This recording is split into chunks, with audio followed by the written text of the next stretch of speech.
Break के बाद आप सभी का स्वागत है। रुक कर लेते हैं बड़ी खबर का। यूक्रेन रूस संकट से जुड़ी ये बड़ी खबर। कीव में फंसे मेडिकल स्टूडेंट्स को ट्रेनिंग दी जा रही है। आपात स्थिति से निपटने के लिए स्टूडेंट्स को ट्रेनिंग दी जा रही है। हॉस्टल के सभी स्टूडेंट्स को ट्रेनिंग दी जा रही है। सभी हॉस्टलों में 2 तरह के सायरन लगा दिए गए हैं। सायरन की आवाज के आधार पर अंडरग्राउंड होने की हिदायत दी गई है।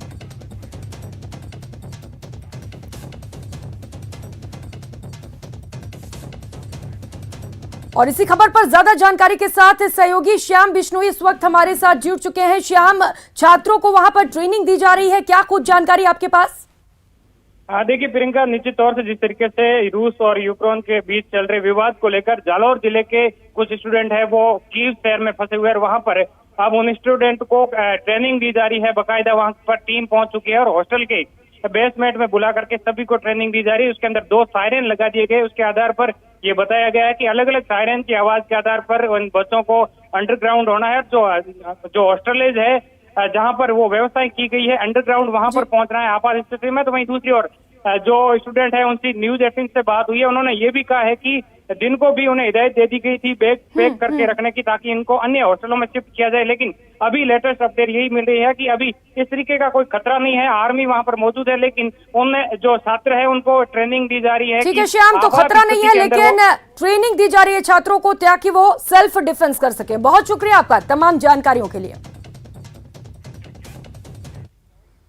और रुक कर लेते हैं अगली खबर का। यूक्रेन में फंसे भारतीयों की वापसी शुरू कर दी गई है। रोमानिया के रास्ते से इन सभी को देश वापस लाया जाएगा। ये सब इसीलिए हो पा रहा है क्योंकि अब फिर पश्चिमी यूक्रेन के लीव और चेरनित्सी में विदेश मंत्रालय के कैंप सक्रिय हो गए हैं। खबरों के मुताबिक 25 से 30 भारतीय छात्र वतन वापसी करेंगे और उन्हें पोलैंड और हंगरी के रास्ते से बाहर निकाला जाएगा। अभी के लिए दिल्ली से बुखारेस्ट के लिए रात 9 बजे एक फ्लाइट है और मुंबई से भी बुखारेस्ट के लिए रात 10:30 बजे फ्लाइट रखी गई है।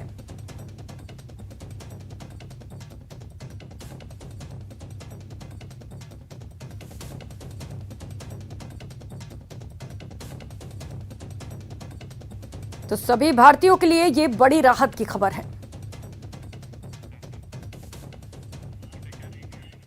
उधर यूक्रेन के कीव शहर में फंसे भारतीय छात्रों से अभी तक दूतावास का संपर्क नहीं हुआ है। यूक्रेन में फंसे भारतीय छात्रों में जोधपुर के भी कई छात्र फंसे हुए हैं, जिनमें शहर के बीजेएस कॉलोनी क्षेत्र निवासी नेहा भाटी भी हैं। नेहा के साथ जोधपुर के 3 छात्राएं हैं। नेहा के साथ 50 बच्चे हैं। इनके सामने खाने पीने के सामान का संकट हो गया है। थोड़ा बहुत पैकिंग फूड बचा हुआ है। नेहा ने परिजनों को आज सुबह के बंकर और टनल के वीडियोस भेजे हैं, जहां इन बच्चों को भारी परेशानी का सामना करना पड़ रहा है। इन छात्रों को हॉस्टल के नीचे बने बंकर और टनल में भेजा गया है।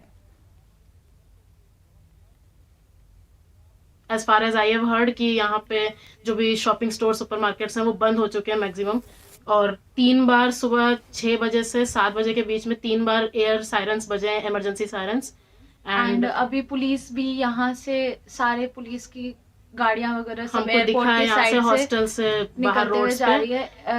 एयरक्राफ्ट्स बंद है, एयरपोर्ट्स बंद है। न्यूज में ये भी है कि जितने भी एयर स्पेस हैं वो बंद कर दिए गए हैं कमर्शियल एयर फ्लाइट्स के लिए। सो हम एम्बेसी को कांटेक्ट कर रहे हैं बट कांटेक्ट नहीं हो पा रहा है। तो we don't know what to do next. और एम्बेसी को कांटेक्ट नहीं होने की वजह से हमको ये भी नहीं पता कि अभी हमको नेक्स्ट स्टेप क्या लेना है, हमको क्या करना है। So we really need help right now. Please Indian embassy, please help us right now, we actually need it. Bunker से बाहर निकलने पर बम विस्फोट होते हैं। आज सुबह 6 बजे बात हुई थी मेरे नया से। उस समय बम का धमाका हुआ, उसके अनुकूल आग पागती की सब बिल्डिंगें ध्वस्त हो गई थी और बच्ची घबरा गई थी। बच्ची का यही कहना है मेरे को कि मोदी सरकार और गवर्नमेंट सरकार है उसकी हेल्प करे। तो यूक्रेन में संकट लगातार गहराता जा रहा है। यूक्रेन की कई सिटी में राजस्थान के छात्र फंसे हुए हैं। इस संकट के बीच यूक्रेन से लौटी दौसा की एक छात्रा कनिका स्वामी ने न्यूज 18 से अपने अनुभवों को शेयर किया। यूक्रेन के हालात लगातार तनावपूर्ण बनते जा रहे हैं और हज़ारों की संख्या में भारत के छात्र यूक्रेन में फंसे हुए हैं, जो भारत सरकार से देश वापसी की मांग कर रहे हैं। उनके परिजन भी मांग कर रहे हैं। कुछ छात्र हैं जो सकुशल भारत आ चुके हैं। ऐसी ही एक MBBS की छात्रा है कनिका, जो दौसा लौटी है। हम कनिका से बात करते हैं। कनिका, किस तरह के हालात थे तब तक आप वहाँ पे थी, और वर्तमान में जो आप अपने जो साथी स्टूडेंट हैं उनसे बात कर रही होंगे, तो किस तरह के हालात बता रही हैं? जब तक हम लोग यहाँ पे आए थे तब तक सब कुछ नॉर्मल था और नॉर्मल लाइफस्टाइल चल रही थी सबकी, लेकिन जैसे ही हम लोग 20 तारीख के बाद आए तो फिर वहाँ पे पता चला कि बॉम्बिंग वगैरह हो गई है, और मतलब मेरे फ्रेंड्स वगैरह भी कई फंसे हुए हैं वहाँ पे। तो उनकी भी फ़्लाइट्स थी 25 की, जो कि सारी कैंसिल हो गई हैं, क्योंकि एयरपोर्ट वगैरह पे भी रशियन मिलिट्री ने वो कर लिया है कब्ज़ा।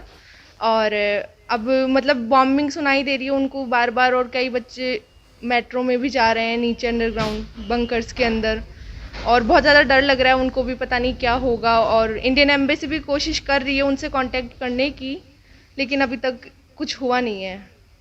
आप सही समय पर आ गए, तो आप तो भगवान को शुक्रगुजार कर रहे होंगे। तो और सरकार किस तरह की डिमांड, किस तरह की मांग पूरी करे उन स्टूडेंट की जो फंसे हुए हैं? सरकार तो मतलब बात करनी चाहिए रशियन गवर्नमेंट से, प्राइम मिनिस्टर नरेंद्र मोदी जी को, कि कुछ कोशिश करें कि वो लोग ना तो ये बॉम्बिंग करें या फिर बच्चों को इवैक्यूएट करने के लिए कोई नया तरीका निकालें। और बच्चे बहुत ज़्यादा टेंशन में है वहाँ पे, और अभी तक उनको फूड स्टफ भी ख़त्म हो चुके हैं वहाँ पे, और बहुत ज़्यादा परेशानी है। तो अब आप कितने साल की आपकी MBBS थी, और कितना टाइम बचा है, या वापस जाओगे नहीं जाओगे क्या? अभी तो ये मेरा 3rd ईयर चल रहा था, 6 सेमेस्टर था, जो कि अब तो पता नहीं कब होगा पूरा, और बाकी 3 साल की और बची थी मेरी MBBS। और आगे तो फिर हालात पे है कि जाते हैं कि नहीं जाते। हालात नहीं सुधरे तो फिर नहीं जाना होगा? वो तो डिपेंड्स है कि रशियन गवर्नमेंट फिर उसको लेकर के या तो नॉर्मलाइज करे या फिर कॉलेज ट्रांसफ़र कर लें हम लोग। बिल्कुल, अब इनके भविष्य को भी लेकर ये चिंताएं में आ चुकी हैं, और जो वहाँ पे छात्राएं हैं या फिर और स्टूडेंट हैं वो भी काफ़ी टेंशन में हैं, क्योंकि खाने पीने की सामग्रियां ख़त्म हो चुकी है। एक तरीके से लूटपाट का सा माहौल वहाँ पर नज़र आ रहा है, क्योंकि इनकी भी अन्य छात्राओं से बात हुई है। कई जो छात्र छात्राएँ हैं वो अपने परिजनों को जिस तरह की आप बीती सुना रहे हैं, वो निश्चित रूप से काफ़ी डराने वाली है। और ये सब केंद्र सरकार और प्रधानमंत्री नरेंद्र मोदी से मांग कर रहे हैं कि शीघ्र इन्हें, जो छात्र बचे हुए हैं यूक्रेन में, उन्हें वापस भारत लाया जाए। आशीष शर्मा, न्यूज़ 18, दौसा।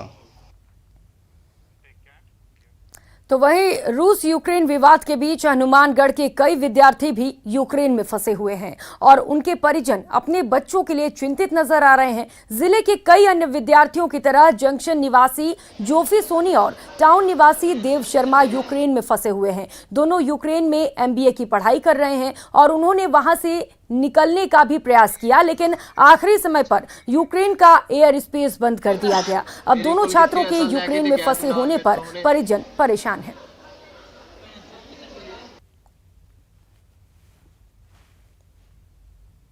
11:15 की मेरे बच्चे की फ्लाइट थी एयर इंडिया की।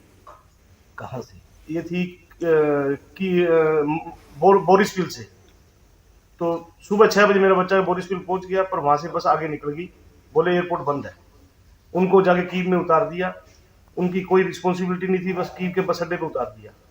ये तो इंडियन बच्चे समझदार हैं, वहां से उन्होंने मेट्रो पकड़ी और इंडियन एम्बेसी चले गए। इंडियन एम्बेसी में जाके इंडियन एम्बेसी का उन्होंने सहायता ली। इंडियन एम्बेसी ने उनको बहुत साथ दिया, उनको रात का खाना भी दिया, रहने के लिए शेल्टर भी दिया। हम अपने बच्चे के लिए सरकार से यही अपील है कि उनको जल्द से जल्द वहां से एयरलिफ्ट करे। हम तो यही चाहते हैं भाई, हमारा बच्चा कुशल घर पे आ जाए। कितनी चिंता हो रही है आपको? तब बहुत ज्यादा चिंता जी, रो रो के बुरा हाल है। कल से क्या बताएं, कल से टीवी के सामने बैठे हैं, सुबह 4 बजे बैठ गए, अब क्या इलाज है। भारत सरकार से क्या उम्मीद करते हैं आप? नहीं, अपने को भारत सरकार में पूरी उम्मीद है जी, मोदी जी जरूर कुछ ना कुछ करेंगे, मोदी जी अपने बच्चों को निकाल के लाएंगे। उधर यूक्रेन मामले में बीजेपी के राष्ट्रीय अध्यक्ष जेपी नड्डा ने कहा कि सरकार हालात पर नजर बनाए हुए है। न्यूज 18 के मैनेजिंग एडिटर अमीश देवगन से एक्सक्लूसिव इंटरव्यू में उन्होंने कहा कि भारतीयों को पहले भी मोदी सरकार ने सुरक्षित निकाला है, विपक्ष हर मुद्दे पर सिर्फ राजनीति करता है। रशिया के बीच में जो चल रहा है, मैं निश्चित तौर पर चाहता हूं कि आप रूलिंग पार्टी के प्रेसिडेंट हैं, लेकिन वहाँ पर भारतीयों के संदर्भ में भारतीय बच्चे फंसे हुए हैं, कुछ बच्चे गुजरात के हैं, कुछ बच्चे हरियाणा के हैं, इस पे को लेकर भी कई सारी पॉलिटिकल बयानबाजी हो रही है। क्या कहना चाहते हैं आप? देखिए, प्रधानमंत्री मोदी जी के नेतृत्व में गवर्नमेंट ने हमेशा प्रोएक्टिव होकर के रिस्पॉन्सिव गवर्नमेंट के तरीके से काम किया है और काम कर रही है। इसलिए इस विषय के बारे में भी गवर्नमेंट प्रोएक्टिव है। प्रधानमंत्री मोदी जी के नेतृत्व में मिनिस्ट्री ऑफ एक्सटर्नल अफेयर्स पूरे एक्टिवली। पर हमारे 20,000 नागरिक फंसे हुए हैं। बिल्कुल, सभी नागरिकों को लाने का काम अभी तक का इतिहास किसका है? मोदी जी का है। पर रणदीप सुरजेवाला ने आज ट्वीट करके कहा कि बीजेपी और प्रधानमंत्री मोदी प्रचार में लगे हैं और वहां हमारे नागरिक फंसे, बच्चे फंसे हैं। देखिए, ये इनका काम ही बयानबाजी करना है। अमित जी, आप मेरे को क्यों इंटरव्यू के अंत में इन लोगों पर कुछ टिप्पणी करवाने की बात करते हैं? इन लोगों ने कोरोना पर क्या कहा था, आज अमेरिका की स्थिति क्या है और यूरोप की स्थिति क्या है और भारत की स्थिति क्या है कोरोना में। मोदी जी ने इस देश को बचा लिया, लेकिन इनके बयान अगर ढूंढें तो हास्यास्पद लगता है। आज भी जो ये बोल रहे हैं, आप बताइए अफगानिस्तान से कौन लेकर के आया सबको? आप बताइए सीरिया से कौन लोगों को लेकर के आया? आप बताइए जो हमारी नर्सेज फंसी हुई थी बेचारी, उनको निकाल करके लाने का काम किसने किया है? आप बताइए कि कहीं भी कोई डिस्ट्रेस आया है तो वहां से लोगों को इवैक्यूएट करने का काम किसने किया है? पर वो कह रहे हैं हम आपको याद दिला रहे हैं। अखिलेश यादव कह रहे हैं कि भारत सरकार तुरंत अपना दायित्व निभाए। हाँ, तो निभा रही है ना। आपको उससे आपको दिक्कत ये हो रही है कि मोदी जी प्रचार भी देख रहे हैं और देश भी देख रहे हैं, ये आपको दिक्कत हो रही है। आपकी तरह थोड़ी ना है कि आराम से बैठ करके जैसे आपने मुख्यमंत्री काल में चलाया कि मुजफ्फरपुर नगर का दंगा हो गया और आप सोए रहे, ऐसे थोड़ी ना चलता है देश। बीजेपी के राष्ट्रीय अध्यक्ष जेपी नड्डा का पूरा इंटरव्यू देखिए आज रात 8 बजे।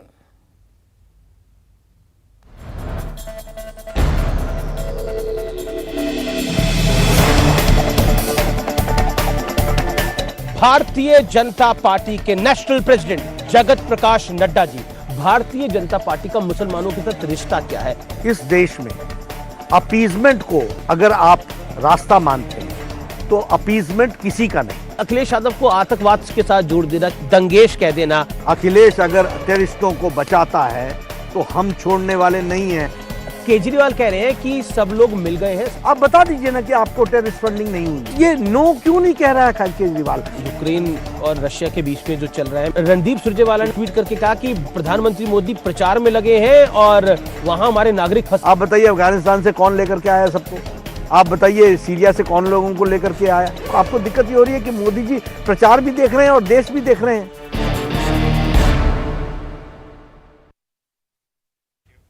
और फिलहाल यहाँ रुकेंगे एक छोटे से ब्रेक के लिए, लौटेंगे फौरन।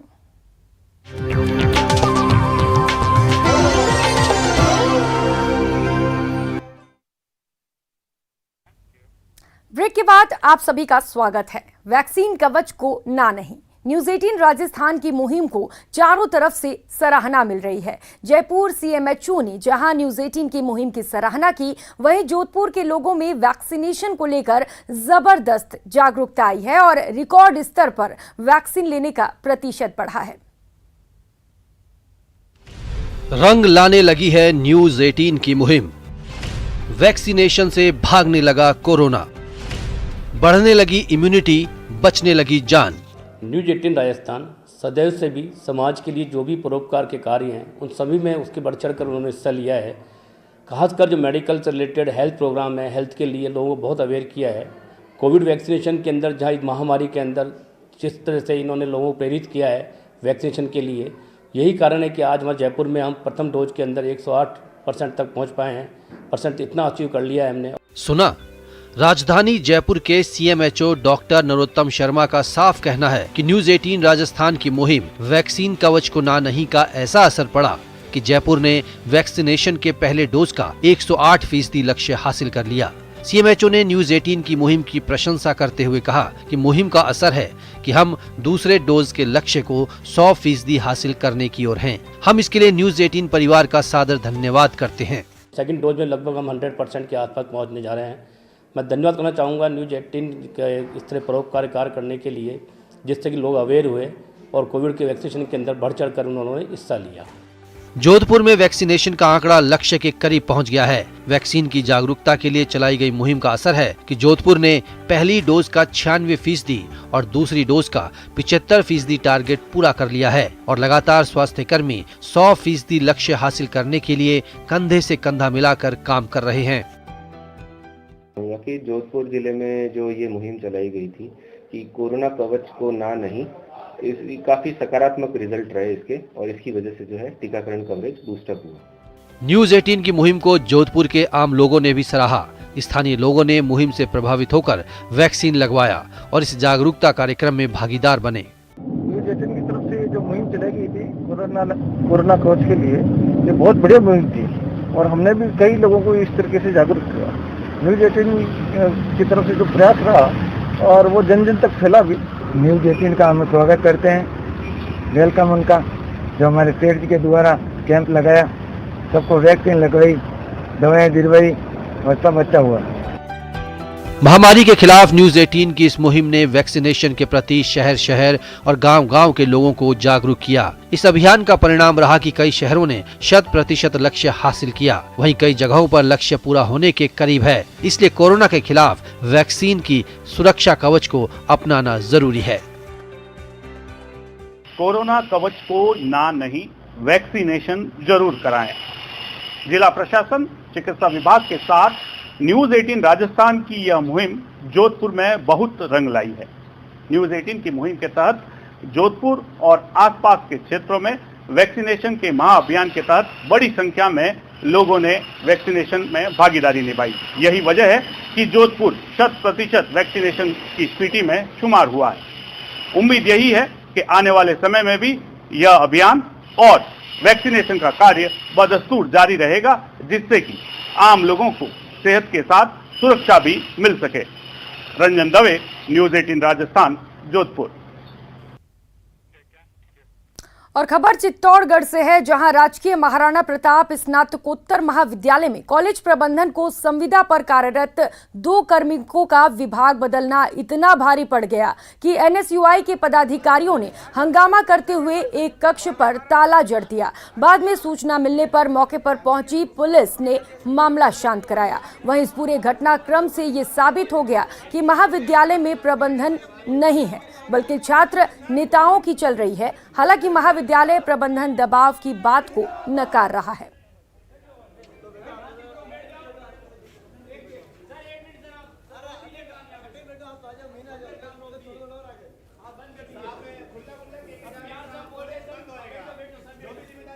दो दिनों से महाविद्यालय प्रशासन अपनी मनमानी कर रहा है। मनमानी में मतलब ये है कि कॉलेज के हर कोई जनप्रतिनिधि आके बाहर फॉर्म इकट्ठे कर रहे हैं। कल किसी छात्र का फॉर्म बाहर अगर रह जाता है तो उसका जिम्मेदार कौन है? कल बाहर से कोई प्राइवेट स्टूडेंट, मतलब कोई रावतबाटा से आ रहा है, कोई बेगू से आ रहा है, कोई दूर दूर से भी आ रहा है। लोकल स्टूडेंट तो डेली आके अपनी प्रॉब्लम का सोल्यूशन कर सकते हैं। जो प्राइवेट स्टूडेंट है, जो रेगुलर कॉलेज नहीं आते, उनके साथ कुछ गलत हो गया, आरएल हो गया, तो उसका जिम्मेदार कौन है? जो गेस्ट फैकल्टी में या संविदा कर्मी जो पहले लगे हुए थे, उनको अलग अलग विभागों में चूंकि भेजा गया है, तो वहाँ एकेडमिक सेक्शन में कुछ कर्मचारियों का परिवर्तन हुआ है, उसको लेकर के विरोध कर रहे थे। ऐसा हटाया क्यों गया था कर्मचारियों को? नहीं, हटाने के पीछे ये है कि ये एक सामान्य प्रक्रिया है और जो भी मिनिस्ट्रियल स्टाफ है उनकी सीटें अक्सर चेंज होती रहती है। सभी विभाग का काम उनको सीखने के लिए दिया जाता है। और अब खबर भरतपुर से है। आज भरतपुर में दिल्ली मुंबई रेल मार्ग पर गांव सालाबाद के पास बड़ा हादसा होते होते टल गया। रेलवे ट्रैक पर एक दौड़ती मालगाड़ी के इंजन से अचानक डिब्बे अलग हो गए। सालाबाद रेलवे स्टेशन के रेलवे गेटमैन ने ट्रेन के लोको पायलट को इसकी जानकारी दी, जिसके बाद गेटमैन ने दौड़ते डिब्बों को गिट्टी लगाकर रोका। इसके बाद इंजन से डिब्बों को जोड़ा गया। इस दौरान करीब 1 घंटे तक ट्रेन रूट बाधित रहा।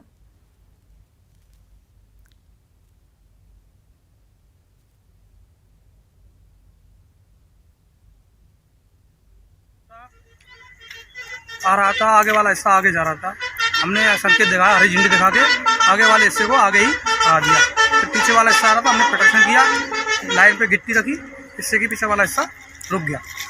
उनको दूर से नजर पड़ा था। और कर लेते हैं अगली खबर का। कोरोना संबंधी कोई भी दस्तावेज होने पर सहायता राशि दी जा रही है। राशि मुख्यमंत्री कोरोना सहायता योजना के तहत अब तक प्रदेश में कुल 111 करोड़ 74 लाख रुपए का भुगतान किया गया। विधवा महिलाओं और 18 वर्ष से ऊपर के लोगों को भुगतान किया गया। और रुक कर लेते हैं अगली खबर का। जयपुर की ऐतिहासिक मानसागर झील इन दिनों प्रदूषण और गंदगी की मार झेल रही है। ये झील दिन ब दिन सिर्फ गंदी होती जा रही है, बल्कि यहां मौजूद जीवों और वनस्पति के संतुलन बिगड़ने से झील का जैव विविधता भी खतरे में है। मानसागर झील पर पक्षी मेला आयोजित करने के बाद यहां फील्ड विजिट कर विशेषज्ञों ने सरकार को पत्र भेजकर इसकी सफाई की मांग की है। विशेषज्ञों का कहना है कि यहां से गंदगी को हटाकर और प्रजातियों का सफाया कर झील को पेयजल सप्लाई योग्य बनाया जा सकता है। इससे न सिर्फ शहरी इलाकों में पानी की समस्या दूर होगी, बल्कि झीलों के जरिए इको टूरिज्म भी बढ़ेगा।